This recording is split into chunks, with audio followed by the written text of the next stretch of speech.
ताला सबके बीच का इत्तेफाक कायम रखे। फिर इतना मलाल क्यों है चेहरे पे? तुम बैर पड़ा भी तो किससे पड़ा?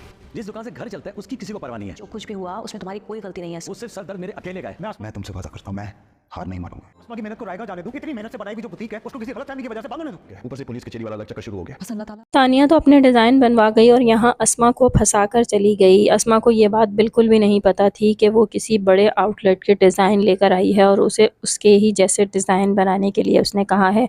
अस्मा ने तो सिर्फ वो डिज़ाइन तैयार करवा के दिए और वो बग़ैर पैसे दिए वो कपड़े भी लेकर भाग गए और यहाँ पर अस्मा को भी फंसा दिया। अस्मा की बुटीक अब पुलिस वालों ने बंद करवा दी है और उन लोगों ने अस्मा पर केस भी कर दिया है। तो यहाँ पर अस्मा इस बात को लेकर बहुत ज़्यादा परेशान है और नसीर भी अस्मा की इस परेशानी में उसके साथ साथ है और इसी वजह से वो अपनी दुकान पर भी तवज्जो नहीं दे पा रहा, क्योंकि वो यही कोशिश कर रहा है कि किसी तरह अस्मा की बुटीक फिर से खुल जाए। लेकिन फ़िलहाल ऐसा कुछ भी नहीं हो रहा। लेकिन यहाँ घर में आपस में भाइयों में लड़ाई झगड़ा शुरू हो गया है, क्योंकि जमाल भाई को अब इस बात पर बहुत गुस्सा है और वो यही देखेंगे कि नसीर की तवज्जो दुकान पर कम है और वो अस्मा की बुटीक को खुलवाने की तरफ ज़्यादा तवज्जो दे रहा है। तो इसलिए वो गुस्सा करेंगे और यही कहेंगे जिस दुकान से घर चलता है उसकी किसी को परवाह नहीं, वो सिर्फ मेरे सर का दर्द है और बाकी सब अपने चक्करों में लगे हुए हैं। नसीर को भी जमाल भाई की बात पर गुस्सा आएगा और यही कहेगा कि अस्मा ने इतनी मेहनत से वो बुटीक बनाई थी, क्या मैं उसकी मेहनत को रायगा जाने दूं? ऐसा मैं हरगिज़ नहीं होने दूंगा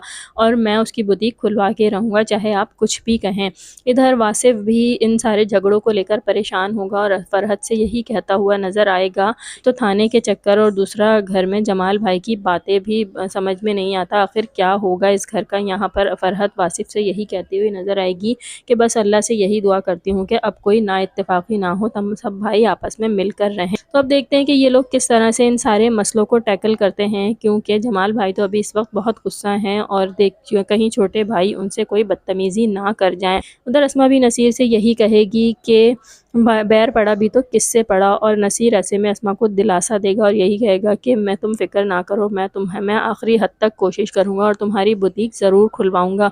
अज़रा भी अस्मा को दिलासा देगी और यही कहेगी कि तुम परेशान क्यों हो, अगर तुम्हारा इन सब चीज़ों में कोई कसूर नहीं तो तुम अल्लाह ताला पर भरोसा रखो, तुम्हारी बुटीक एक ना एक दिन ज़रूर खुलेगी। तो अब देखते हैं कि अस्मा की बुटीक कैसे खुलती है और यहाँ पर घर में जमाल भाई के गुस्से को सब बर्दाश्त कर पाएंगे उन पर, या फिर से कोई भाई उन्हें जवाब दे देंगे। वीडियो अच्छी लगी हो तो लाइक करें, चैनल को सब्सक्राइब कीजिए। मुझे दीजिए इजाज़त। अल्लाह हाफ़िज़।